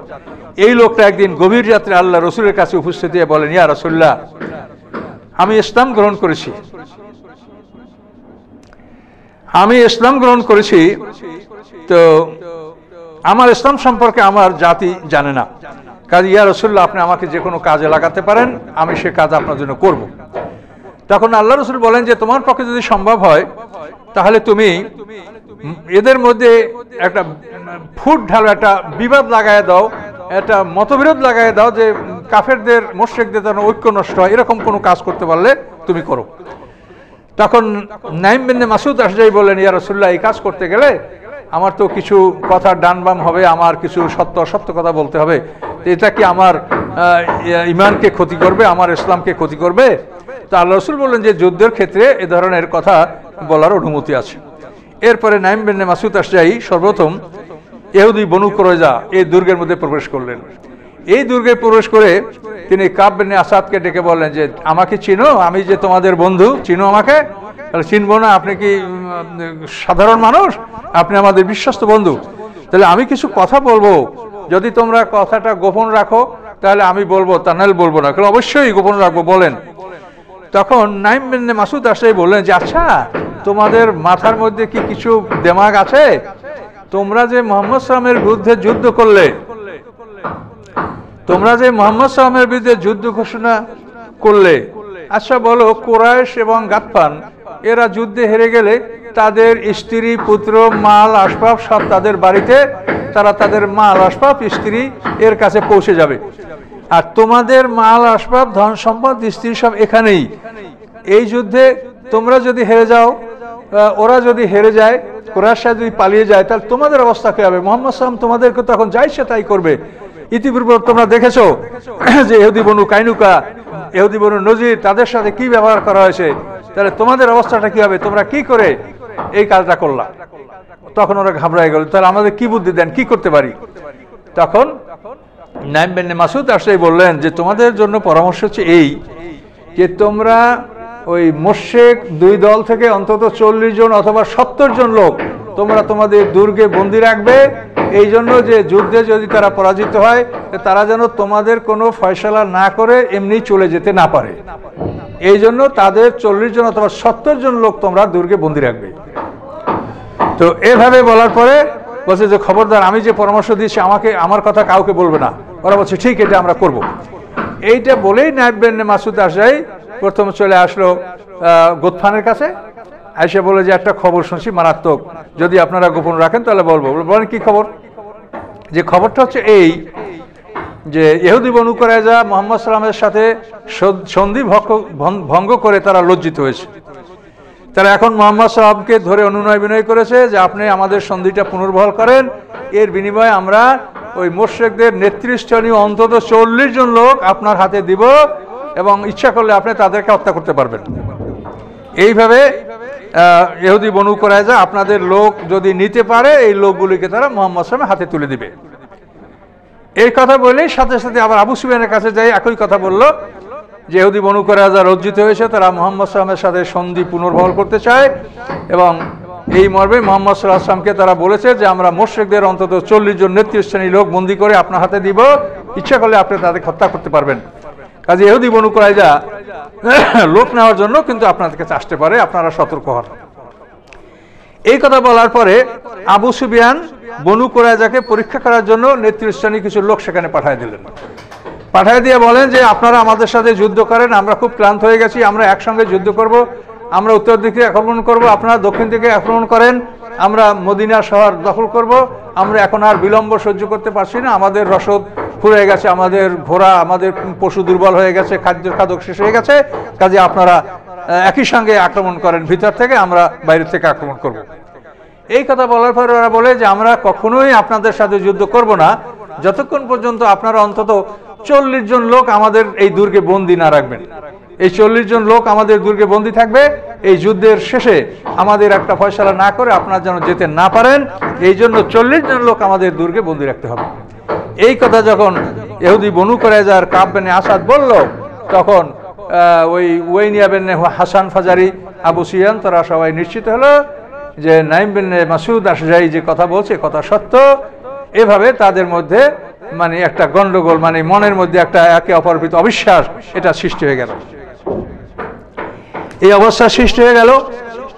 ওদিকে মুশরিকরা তাদের বড় বিখ্যাত নেতা আমর ইবনে আবদুদকে হারালো এবং নওফল ইবনে আব্দুল্লাহ তার ঘোড়াটা এই খন্দকের মধ্যে কাদার মধ্যে জড়িয়ে গিয়েছিল। এরপর মুসলমানরা পাথর মেরে তাকে হত্যা করতে লাগলো। তখন সে চিৎকার করতে বললো যে তোমরা এইভাবে হত্যা করো না, তোমরা আমাকে তলোয়ার দ্বারা হত্যা করো, এ হচ্ছে অত্যন্ত মানে নির্মম হত্যা। তখন হযরত আলী রাদিয়াল্লাহু তাআলা আনহু খন্দকের মধ্যে নেমে এই নওফল ইবনে আব্দুল্লাহকে হত্যা করেন। তাকে হত্যা করার পরে মুশরিকরা চেয়েছিল যে তার লাশটা তারা কিনে নেবে, তো আল্লাহ রাসূল বলেন যে তার লাশ আমরা বিক্রিও করব না, কিছুও করব না, ও লাশে আমাদের কোনো প্রয়োজন নাই। এইভাবে যখন অবস্থাটা হয়ে গেল এবং ওরা যখন মনে মনে ভাবলো যে খন্দক ভরাট করা ছাড়া আমাদের আর কোনো উপায় নাই, কোনো এক রাত্রে খন্দক ভরাট করার জন্য ওরা শেষ রাতে কাজ শুরু করলো। মুসলমানরা মারাত্মকভাবে পাথর মেরে মেরে তাদেরকে হটাতে লাগলো, তীর মেরে হটাতে লাগলো, তারা কাজ করতে পারলো না। এভাবে ফজরের রক্ত হলো। আল্লাহ রসুল সাহাবা ইকরামদেরকে নামাজ পড়বেন, তখন জিবরিল এসে বলেন ইয়া রাসূলুল্লাহ নামাজ পরে পড়বেন, যুদ্ধ চালিয়ে যান, ফজর নামাজ পড়া হলো না। এরপরে সারাদিন পাথর মারা এদের চললো, আর ওদের খন্দক ভরার কাজ চেষ্টা চলতে থাকলো। জোহরের নামাজ রাখতে হলো, সাহাবীরা নামাজ পড়বেন, আল্লাহ রসুল নামাজ পড়বেন, কিন্তু জিবরিল এসে বলেন ইয়া রাসূলুল্লাহ আল্লাহ তাআলা নিষেধ করেছেন নামাজ আপনারা পরে পড়বেন, যুদ্ধ চালিয়ে যান। এভাবে আসরের সময়, এভাবে মাগরিবের সময় একসঙ্গে মানে ফজর, জোহর, আসর, মাগরিব 4 ওয়াক্ত নামাজ কাজা হয়ে গেল। এরপর রাত যখন গভীর হয়ে গেল, অন্ধকার হয়ে গেল, তখন কাফেররা পিছে হটে গেল, কোনোভাবেই তারা খন্দক ভরাট করতে পারলো না। এভাবে 4 ওয়াক্ত নামাজ কাজা হয়ে গেল। ঈশা রক্তে আল্লাহ রসুল আজান একামত সহ প্রথমে ফজর, তারপর জোহর, তারপর আসর, তারপর মাগরিব, পরে ঈশার নামাজ তিনি আদায় করলেন। তো সম্মানিত সুধী, এইভাবে আল্লাহ রসুল মদিনার রাষ্ট্রকে রক্ষা করলেন। তার কারণ ইসলামের আলো যদি জ্বলতে থাকে, দিন যদি প্রতিষ্ঠিত থাকে, তো নামাজ কাজা করা যাবে, রোজা কাজা করা যাবে। কিন্তু দিনের আলো যদি নিভে যায় তাহলে আর কোনোদিন ইবাদত করা সম্ভব হবে না। এই জন্য আল্লাহ রসুল 4 ওয়াক্ত নামাজ কাজা করে তিনি যুদ্ধ চালিয়ে গিয়েছিলেন। আর মক্কা বিজয়ের সময় আল্লাহ রসুল রমজান মাসে রোজা ভঙ্গ করে তিনি যুদ্ধ চালিয়ে গিয়েছিলেন। সম্মানিত শুধু আল্লাহর দিনকে রক্ষা করা হলো 1 নম্বর কাজ, দিনের আলোকে জ্বালিয়ে রাখা 1 নম্বর কাজ, সিরাতাল মুস্তাকিম রাস্তাকে প্রতিষ্ঠিত রাখা, চলার যোগ্য রাখা, এটা হলো মুসলমানদের 1 নম্বর কাজ। এই কাজের জন্যই মুসলমানদেরকে আল্লাহ তাআলা জান্নাত দেওয়ার প্রতিশ্রুতি দিয়েছেন। সম্মানিত সুধী, এরপরে ওরা যখন খন্দক ভরাট করলো না, এখন ওরা মনের দিক থেকে অনেক দুর্বল হয়ে গেল। এখন এদিকে মুসলমানদেরও অবস্থা খুব খারাপ, তারা শারীরিকভাবে, মানসিকভাবে খুবই দুর্বল হয়ে বসে। কোরআন পাকে আল্লাহ বলেছেন বালাগাতিল কুলুবুল আদার হানাজেরে ওয়া তাজুন্নুনা বিল্লাহি জুন্নুনা। সূরা আহজাবের 26 নম্বর আয়াতে আল্লাহ বলেছেন যে তাদের মুসলমানদের প্রাণগুলি ওষ্ঠাগত হয়ে গেছিল এবং এমন যে তার আল্লাহর প্রতি খারাপ ধারণা পোষণ করতেছিল যে এখনো আল্লাহ তাআলা আমাদের মহব্বত করেন না, তো আমাদেরকে কিভাবে আল্লাহ সাহায্য করবেন, কখনো আমরা সাহায্য পাবো। কিন্তু আল্লাহ তাআলা আল্লাহ রাসূলকে জানিয়ে দিলেন যে ইয়া আইয়ুহাল্লাযীনা আমানু উযকুরু নি'মাতাল্লাহি আলাইকুম, হে বিশ্বাসীরা তোমরা আল্লাহর নিয়ামতকে স্মরণ করো যখন এই সৈন্যবাহিনী তোমাদের কাছে উপর থেকে এবং নিচের থেকে আসছিল। অর্থাৎ উপরিভাগ থেকে আসছিল গোতপান, আশজা, ফাজারা, আর নিম্নাঞ্চল থেকে আসছিল কুরাইশ এবং কেনানা। তো আল্লাহ বলেন ফাআরসালনা আলাইহিম রিহা, আমি তাদের উপরে ঠান্ডা বাতাস প্রবাহিত করেছিলাম, যে বাতাসের ফলে তারা শীতে অস্থির হয়েছিল এবং তাদের তাঁবুর খুঁটা ছিঁড়ে গিয়েছিল, তাদের ঘোড়াগুলি আপসে লড়ছিল, তাদের চুলাগুলি নিভে গিয়েছিল, তাদের মানে ডেকগুলি উল্টে গিয়েছিল, লোকরি ভিজে নষ্ট হয়ে গিয়েছিল। এরকম বাতাস আমি দিয়েছিলাম। আর জুনুদ আল্লাম তারাহা, আর এমন একটা বাহিনীও দিয়েছিলাম যে এই বাহিনী তোমরা দেখতে পাও নাই। এই বাহিনীটা ছিল ফেরেশতা। এই ফেরেশতারা বদরের মতো মুসলমানদের সাথে মিলে যুদ্ধ করে নাই। এই ফেরেশতারা ওই কাফেরদের তাঁবুর কিছু দূরে ব্যাপকভাবে নারায়ে তাকবীর, আল্লাহু আকবার, যখন গভীর রাতে ফেরেশতারা নারায়ে তাকবীর দিত, তখন ওই দলের নেতারা তাদের লোকদেরকে ডাকতো হালুম্মা ইলাইয়া, হালুম্মা ইলাইয়া, আমাদের কাছে আসো, আমাদের কাছে আসো, এই দেখো মুসলমানরা কাছাকাছি এসে গেছে, নারায়ে তাকবীর দিচ্ছে, আমাদের কাছে আসো, আমাদেরকে বাঁচাও, রক্ষা করো। এইভাবে ফেরেশতাদের তাকবীর শুনে তারা ভীত হয়ে যেত। এই কথাটা আল্লাহ বলেছেন জুনুদ আল্লাম তারাহা, যে আমি বাতাস, ঠান্ডা বাতাস, ঝঞ্ঝাবায়ু, বৃষ্টি দিয়ে তাদেরকে আমি শাস্তি দিয়েছিলাম এবং এমন বাহিনী দিয়ে তোমাদেরকে সাহায্য করেছিলাম যে এই বাহিনীকে তোমরা দেখতে পাও নাই। এই বাহিনী তোমাদের সাথে সরাসরি যুদ্ধ করে নাই, কিন্তু তারা ওদের চতুর্দিকে নারায়ে তাকবীর ধ্বনি দিয়ে ওদের অন্তরকে প্রকম্পিত করেছে, ওদেরকে ভীত করে ফেলেছিল। এরকম একটা চরম অবস্থার মধ্যে একদিন আল্লাহ রসুল ঈশান নামাজের পরে আল্লাহ রসুল সাহাবায়ে কেরামদেরকে বললেন, তোমাদের মধ্য থেকে একজন দাঁড়াও, আজ রাতে সে আবু সুফিয়ানের তাঁবুতে যাবে এবং গিয়ে ওরা কি সিদ্ধান্ত নেয় এই সিদ্ধান্তের কথা আমাকে জানাবে। তোমরা একজন দাঁড়াও, আমি তার জান্নাতে জামিন। কেউ দাঁড়ালো না। অতঃপর আল্লাহ রসুল 2 রাকাত নফল নামাজ পড়লেন। 2 রাকাত নফল নামাজ পড়ে বললেন যে তোমরা একজন দাঁড়াও, যে দাঁড়াবে আমি তার জান্নাতে জামিন হব। তার কাজ হবে আজ রাত্রে আবু সুফিয়ানের তাঁবুতে যাবে এবং আবু সুফিয়ান কি সিদ্ধান্ত নেয় এই কথাগুলি আমাকে বলবে। কেউ দাঁড়ালো না।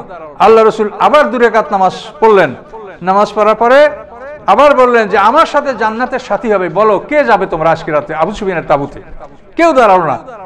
তখন আল্লাহ রসুল ডাক দিলেন, হুযায়ফা ইয়ামানি দাঁড়াও।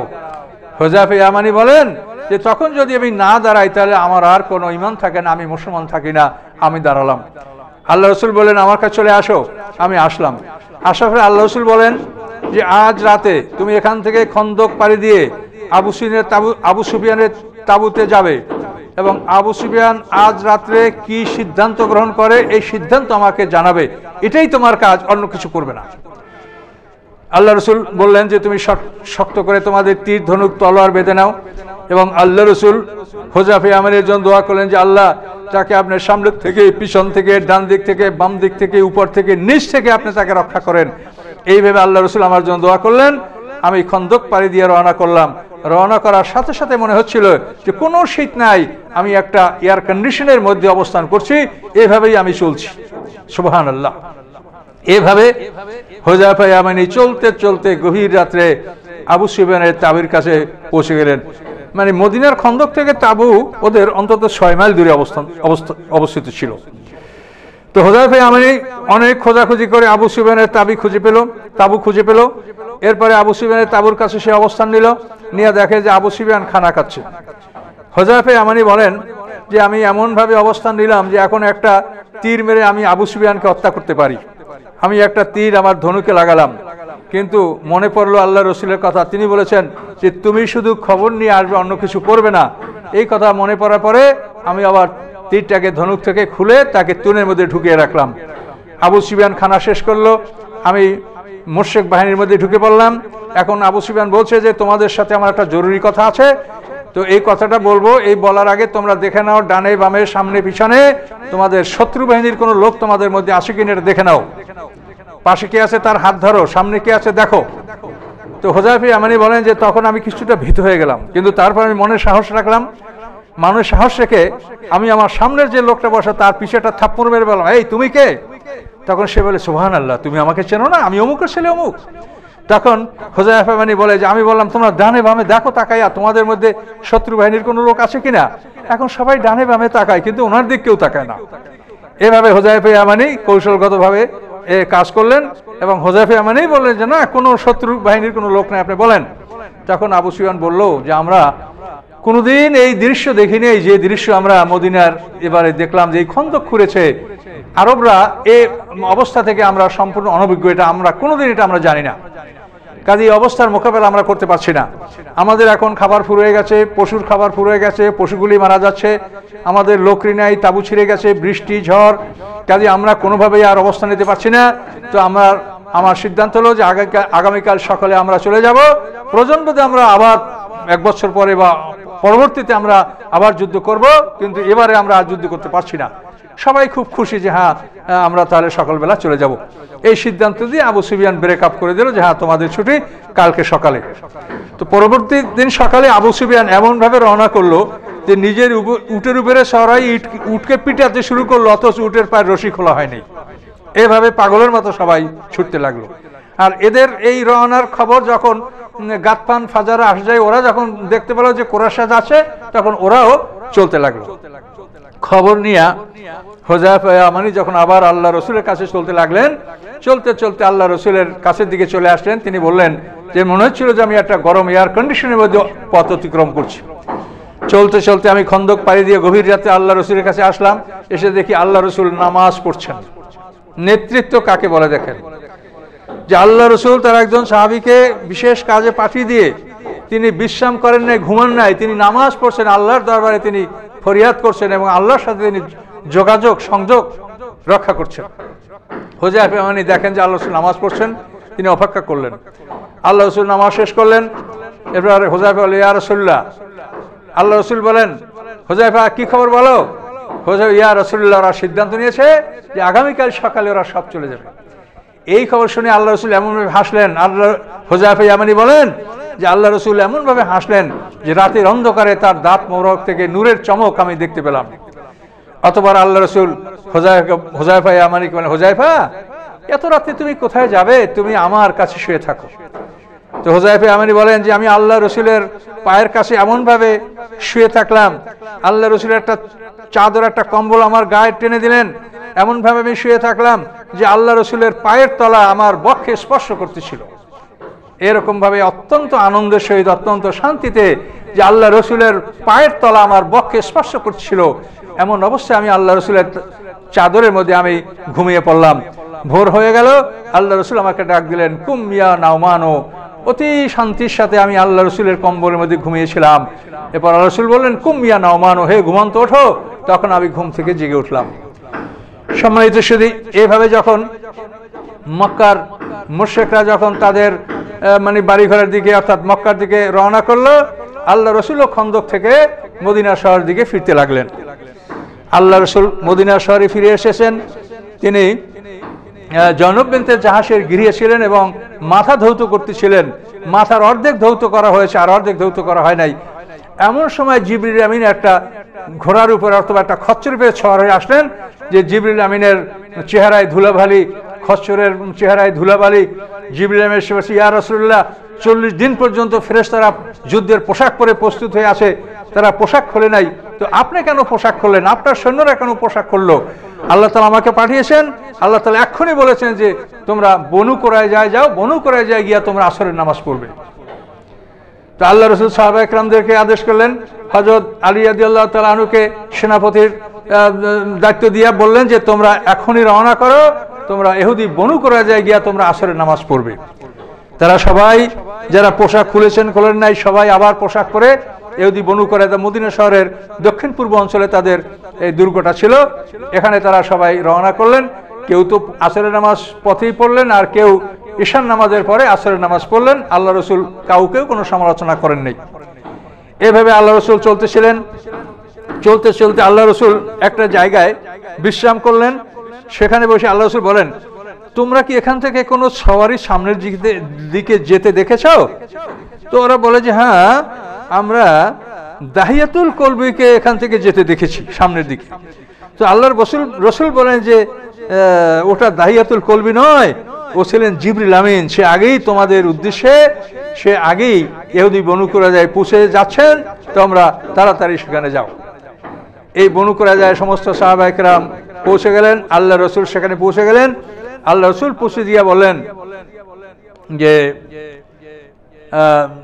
হে বানরের ভাইয়েরা, হে শুকরের ভাইয়েরা, তোমরা প্রস্তুত হও, তোমরা মৃত্যুর জন্য প্রস্তুত হও।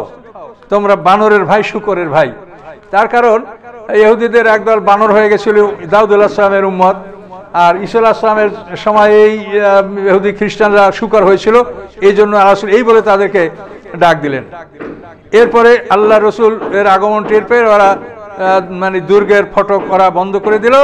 হযরত আলী রাদিয়াল্লাহু নেতৃত্বে তাদেরকে হুমকি দেওয়া হচ্ছে। আল্লাহ তাআলা ফেরেশতা পাঠাইলেন, জিবরিল আমিন পাঠাইলেন, এদের মাধ্যমে তাদের মনোবল নষ্ট করা হচ্ছে। এভাবে 25 দিন পর্যন্ত তারা এই দুর্গের মধ্যে অবরোধ থাকার পরে তারা শেষ পর্যন্ত রাজি হয়েছে যে মুহাম্মদ সাল্লাল্লাহু আলাইহি ওয়াসাল্লামের আদেশে তারা আত্মসমর্পণ করবে। মুহাম্মদ সাল্লাল্লাহু আলাইহি ওয়াসাল্লাম যা করবেন তাতেই তারা রাজি হবেন।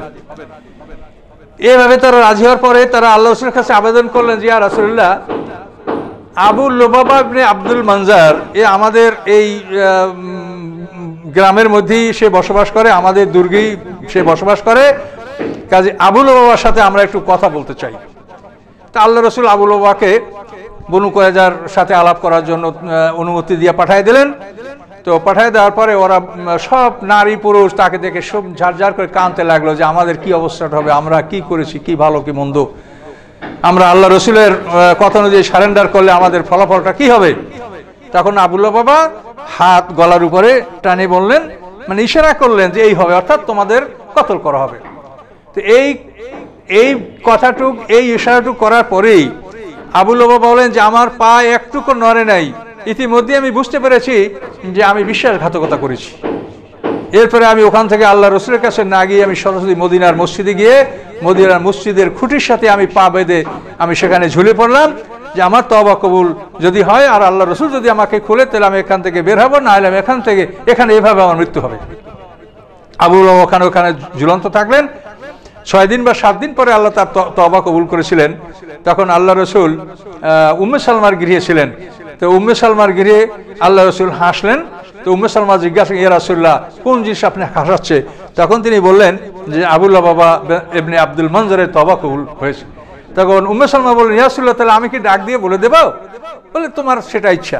তো উম্মে সালমা ডাক দিয়ে বললেন যে ওগো মুসলমানরা, আবু লুবাবার তওবা কবুল হয়েছে। তখন মুসলমানরা দৌড়ে গেলেন তাকে খোলার জন্য, কিন্তু আবু লুবাবা বলল যে আল্লাহ রসুলের হাত দিয়ে আমাকে খুলবেন, তোমরা আমাকে কেউ খুলবে না। এরপরে নামাজের রক্তে যখন আল্লাহ রসুল মদিনা মসজিদে গেলেন তখন আল্লাহ রসুল নিজ হাতে আবু লুবাবাকে উন্মুক্ত করেছিলেন। এই আবু লুবাবা বদরি সাহাবী ছিলেন। সম্মানিত সুধী, এখন আল্লাহ রসুলের হুকুমে তারা সারেন্ডার করার সিদ্ধান্ত হয়ে গেল। এই সিদ্ধান্ত পরে এখন মদিনার আনসার আওস গোত্রের নেতা, এই যে সাদ ইবনে মুআয যিনি জখম হয়েছেন, ওনার গোত্র আওস গোত্র। এই আওস গোত্রের সাথে ইহুদি বনু কুরাইজার সাথে মানে জাহিলিয়াতে ইসলামে বন্ধুত্ব ছিল। এখন ইহুদি বনু কুরাইজা এদের বন্ধু হলো আওস গোত্র। এখন আওস গোত্রের মুসলমানরা রসুলকে অনুরোধ করতে লাগলো, ইয়া রাসূলুল্লাহ ইহুদি বনু কুরাইজার ফয়সালাটা আমাদের হাতে দেন। ইতিপূর্বে যেমন ইহুদি বনু কাইনুকার ফয়সালা আমাদের ভাই খাজরাজ গোত্রের আপনি দায়িত্বে দিয়েছিলেন, এভাবে আমাদের দায়িত্বে ইহুদি বনু কুরাইজার ফয়সালা এটা আমাদের দায়িত্বে দেন। তো আল্লাহ রসুল বললেন যে তোমাদের একজন এই ফয়সালা করবে, তোমরা রাজি আছো? হ্যাঁ আমরা রাজি আছি। তখন আল্লাহ রসুল বলেন সাদ ইবনে মুআয এদের ব্যাপারে রায় দিবেন। তো ওরা রাজি হয়ে গেল যে আমাদের লোক। তো আল্লাহ রসুল বললেন ইহুদিদের ব্যাপারে বললেন যে এদেরকে সব বন্দি করো, এদেরকে বন্দি করে একটা বাড়িতে তাদেরকে একত্রিত করো, আর এদের মধ্যে সবাইকে বন্দীকে এক জায়গায় রাখো এবং সাদ ইবনে মুআয তিনি এসে তাদের ব্যাপারে রায় দিবেন। তা আল্লাহ রাসূল বলে যে সাদ ইবনে মুআয মদিনার মসজিদের তাঁবুতে তিনি চিকিৎসা অধীনে আছেন, তো চিকিৎসাধীন আছেন, ওখান থেকে তোমরা তাকে নিয়ে আসো। তো সাদ ইবনে মুআয মারাত্মক হাতে তার জখম, তিনি ভারী মানুষ, তাকে একটা গাদার উপরে তোলা হলো।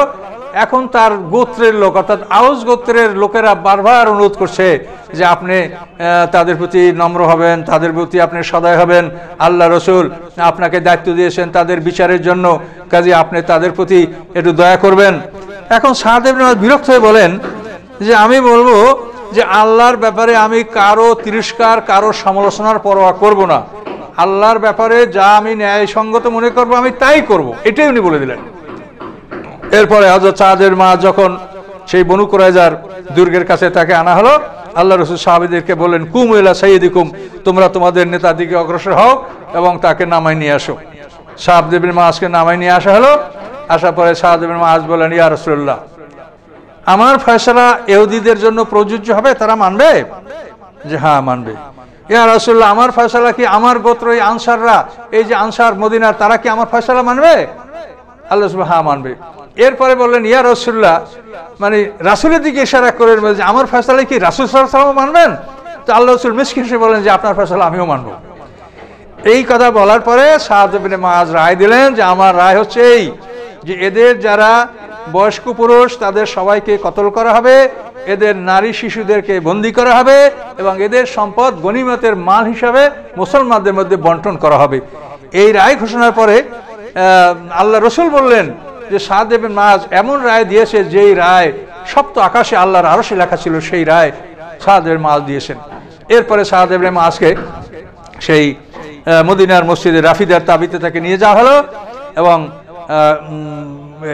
ইহুদি বনু কুরাইজার যে রায়, এই রায় অনুযায়ী তাদের 750 অথবা 800 অথবা 900 বিভিন্ন বর্ণনা মতে এই ইহুদিদের পুরুষদেরকে ঝাঁকে ঝাঁকে নিয়ে যাওয়া হলো। মদিনার যেখানে বাজার, এই মদিনার বাজারে বড় একটা খন্দক খোদা হয়েছিল, সেই খন্দকের কাছে নিয়ে এক এক ঝাঁক করে তাদেরকে ওই হত্যা করা হচ্ছিল। এভাবে ঝাঁকে ঝাঁকে তাদেরকে হত্যা করা হচ্ছিল। হুয়াইব ইবনে আখতাব যে কাব ইবনে আসাদকে বলছিল যে মুশরিকরা চলে গেলে আমি তোমার তাঁবুতে ঢুকবো, তোমার দুর্গে ঢুকবো, এই হুয়াইব ইবনে আখতাব ওদের তাঁবুতে ছিল। এই হুয়াইব ইবনে আখতাবকে যখন আনা হলো হত্যার জন্য, দেখা গেল যে তার গায়ে একটা পাজামা সম্পূর্ণ কাটা। তখন বলল যে মৃত্যুর সময় আপনি একটা ছেঁড়া জামা কেন পরছেন? তখন হুয়াইব ইবনে আখতাব বলেন, যেটা আমার এজন্যই যে আমাকে হত্যা করার পরে আমার এই পোশাকটা যেন মুসলমানদের কোনো কাজে না লাগে, এই জন্য আমি এটাকে কেটে কেটে টুকরা করেছি।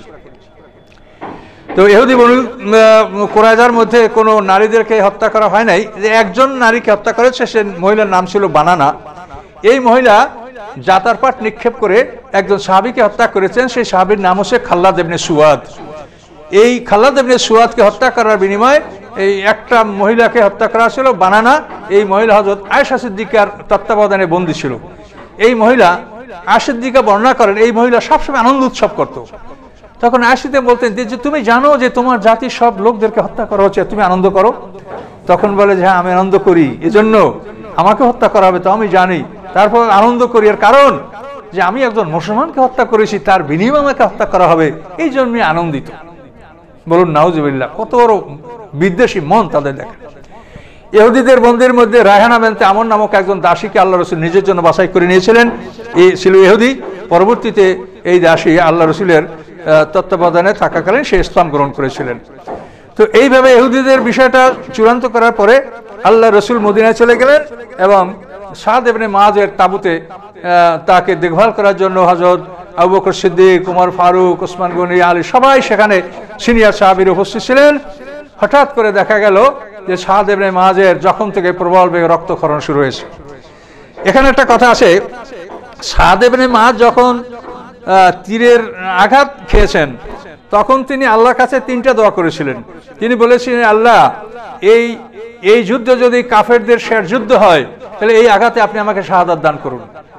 আর যদি কাফেরদের আরো যুদ্ধ করার সম্ভাবনা থাকে, তবে আপনি আমাকে বাঁচিয়ে রাখেন, আমি যুদ্ধ করব এবং আল্লাহ রসুলকে পাহারা দেব। আর ইহুদি বনু কুরাইজা যারা বিশ্বাসঘাতকতা করলো, এদের বিচার না দেখে আমার যেন মৃত্যু হয় না, এই 3টা দোয়া তিনি করেছিলেন। আল্লাহ তাআলা তার 3টা দোয়া কবুল করেছে।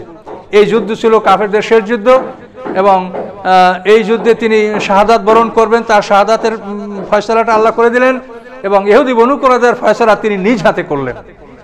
সাদ ইবনে মুআয রাদিয়াল্লাহু তাআলার জখম থেকে প্রবল রক্ত বের হতে শুরু করলো। তার ইন্তেকালের সময় ঘনিয়ে আসলো। সাদ ইবনে মুআযের ইন্তেকালে আল্লাহর আরশ কেঁপে উঠেছিল।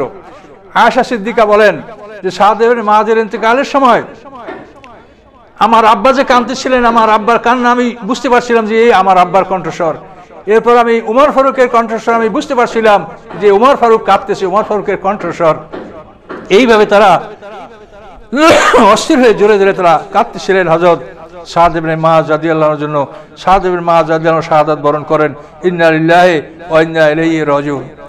তো এই যুদ্ধের মাধ্যমে আমরা একটা জিনিস আমরা মানে আল্লাহ রসুল ঘোষণা করেছেন, হাদিসের মধ্যে আল্লাহ রসুল বলেছেন যে এরপর আর কোনোদিন ওরা আমাদেরকে আক্রমণ করবে না, আমরাই ওদেরকে আক্রমণ করব। সত্যিকারই এই আহজাবের যুদ্ধের পরে আর কোনোদিন মুশরিকরা মুসলমানদের বিরুদ্ধে আর যুদ্ধ করার জন্য ওরা আর সাহস করতে পারে নাই। এরপরেই হুদায়বিয়ার সন্ধি, মক্কা বিজয় এবং এরপরেই মুসলমানদের বিজয় চলেছে শত শত বছর পর্যন্ত, সারা পৃথিবীকে মুসলমানদের বিজয়। তো এই সমস্ত আলোচনার মধ্যে যে আল্লাহর যে কি কুদরত, যে আল্লাহর কি মেহেরবানি, আল্লাহর কি দয়া, এগুলি আমরা বুঝতে পারি। এবং আল্লাহ যে মুসলমানদের জন্য আছেন, আল্লাহ যে কোরআনে ঘোষণা করেছেন ওয়াকানা হাক্কান আলাইনা নাসরুল মুমিনিন, মুসলমানকে সাহায্য করা আমার দায়িত্ব, আমার কর্তব্য, এটা যে আল্লাহ বলেছেন, এই আল্লাহর ওয়াদাগুলি আমরা এখানে প্রত্যক্ষ করতে পারছি যে আল্লাহ সত্যিই মুসলমানদেরকে সাহায্য করেছেন।